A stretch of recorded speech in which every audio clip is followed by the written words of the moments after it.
We always knew each other. It's half a century, almost friendship. And so I was very delighted to be invited to teach in this course for young composers about an opera project.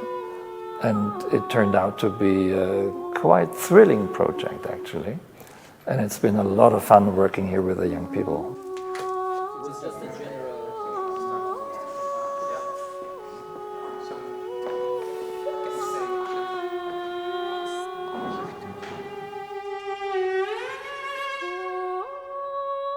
Ez a Clavigo ötlet, ez abból indult ki egy kicsit, amit már csináltuk egy jó pár évvel ezelőtt, ez az Out at Sea című kamaraopera projekt volt, de ott minden szerepet más komponista írt meg. Itt meg az volt az ötlet, hogy minden jelenetet másik komponista írjon, és tulajdonképpen egy teljes évre széthúzódó projekt lett ebből, mert először 8 embert válogatunk, akkor volt egy workshop, Platz, német zeneszerző volt itt velem vendégprofesszorként, és akkor átnéztük ezeket a kottákat, elbeszélgettünk a 8 zeneszerzővel, és akkor közülük választottunk ki végül 4-et, hogy ezt a 4 jelenetet, amire a Clavigónak a librettóját szétosztottuk, ezt oda tudjuk adni egy olyan szerzőnek, akinek úgy gondoltuk, hogy való. Folyamatos e-mailezéssel és kottaküldözgetéssel felém és Platz felé kialakult egy ilyen végső verziója ennek az operának, amit aztán kis munkával kellett összefésülni, de tulajdonképpen a végén nagyon jól működött.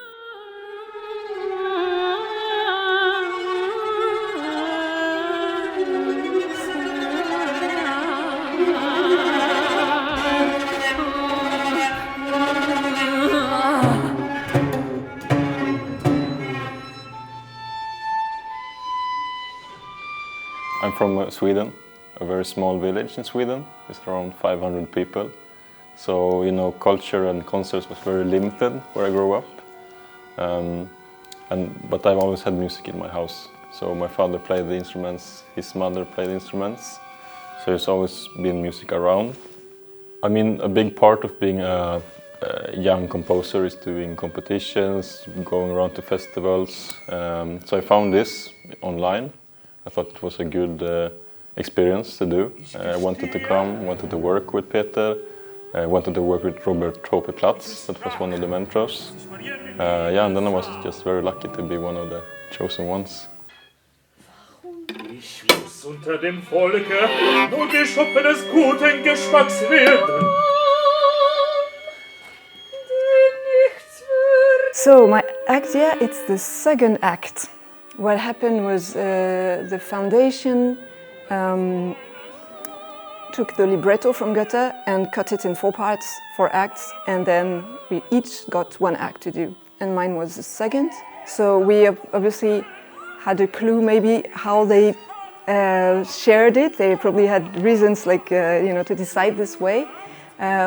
Because then when we compose, it's a very personal thing. Like we each compose, quite alone and in one concept, one aesthetics. The foundation told us it was max 15 minutes per act. And then they encouraged us to have maybe 1 leitmotif each that we would share, which we did very early in the process. We did exchange 1 leitmotif. We have very different aesthetics, so it's not leitmotifs that you maybe very clearly can recognize, but it's possible to sometimes hear some elements that resonate from one act to the other. And I think what is really beautiful is that they are following each other, these acts, and making one single opera because of our performers, the singers in the string quartet, which make it a whole production. So you have like 4 operas and also 1 chamber, 1 whole opera. So try to accent that note, even if it's a pianissimo, but I would like to hear each entrance very clear. For me, it was so important the studying orchestral conducting because, especially with the teacher that I had, the first things that we always talked about was the human relationship between you as a composer or conductor and the players and the people that are in front of you. So the very challenging things, I think, is to create a good human relationship. And this is the first things that I try to do when I have to deal with orchestra or string quartet or any kind of, you know, people who are playing. And I think we did great. First of all, it's try to make the player very comfortable when they play your music, starting from notation.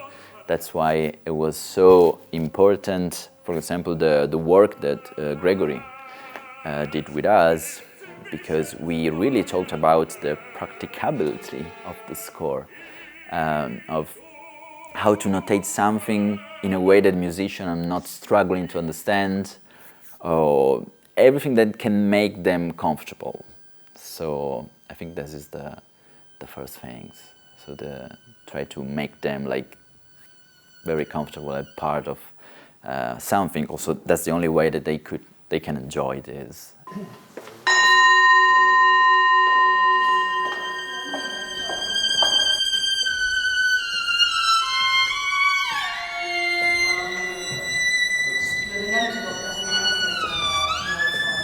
I am Daniele Lee Chappell. I'm a composer and pianist from the UK, currently based between London and Manchester. Well, I've worked quite a lot with staged work in the past, opera, dance. As a pianist, I work a lot with singers as well, so I had quite a bit of experience already. I'd done a project a few years ago in Montpellier, creating new opera, and it just seemed like a very unique kind of way of working. Do you need to take a breath before Clavigo? No. You're going to go straight through? Okay. Yeah. I think you can put the crescendo even later, so it's very gentle and then it suddenly warms up. It's like the moment you forgive him. Mm-hmm. Okay. And quartet, just before forget just the two other parts, second violin and viola, just a little bit more on your tenutos. Boom, boom.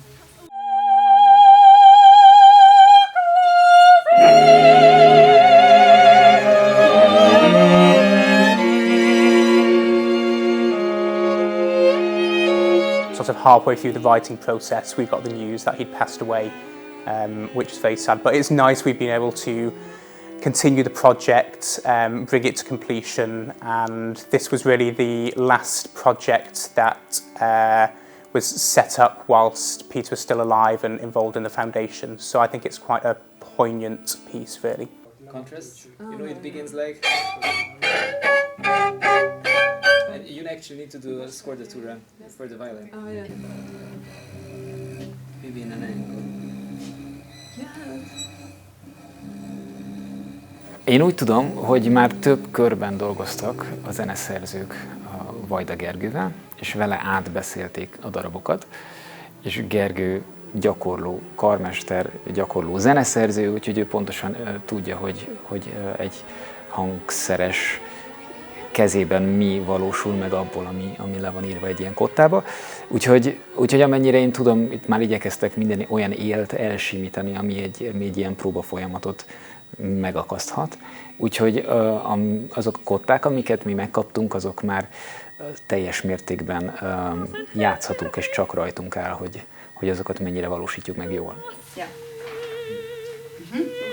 And then they're doing the big crescendo and then one. Yeah. Can you show me just once, please, what are you doing there?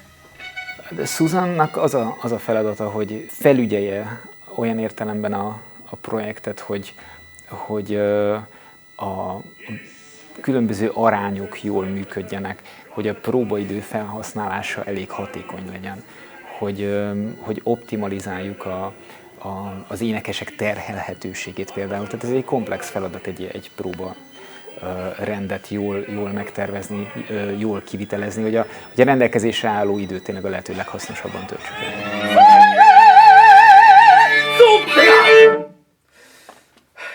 Én akkor költöztem ki Hollandiába, amikor Eötvös hazajött. Rajtam kívül mindenki ismerte. Tehát, hogy kicsit sorszerűen megrázó volt, hogy pont akkor, mire az Eötvös Alapítvány megtalál énekesként, és végre találkozhatnék vele, akkor már erre nincs lehetőség. És pont áprilisban idehaza voltam, amikor az emlékkoncert volt, és nyilván eljöttem, és az teljesen meglepő, megrázó, mondjunk még szuperlatívuszokat volt, hogy kinyitottam az ajtót, és a foajéban az ő zenéi szóltak, és nem viccelek, az Atlantisnak a gyerekszólója szólalt meg. Ez indított el a zeneszerző pályán, és valahol most énekesként visszakerülök ugyanebbe a körbe. Nagyon szép pillanat volt.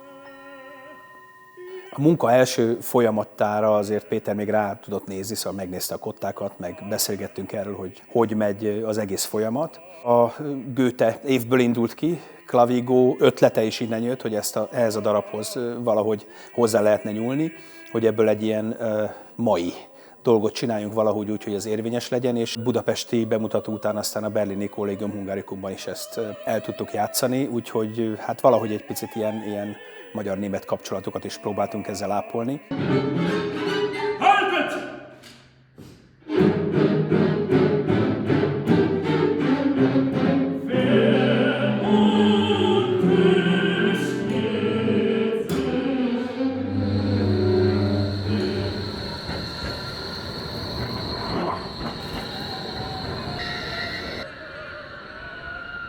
Nagyon jó lenne, hogyha lenne jövője ennek az előadásnak. Minden zenét jó minél többször eljátszani, mert annál jobban is el tudjuk játszani. Másfelől a belefektetett munka annál jobban megtérül, minél több koncerten megszólal. Nekem úgy tűnik ezen a ponton, hogy ez tényleg egy értékes produkció lett, egy különleges produkció, úgyhogy ha ez az én városomban így elhangzana, akkor én biztos elmennék meghallgatni.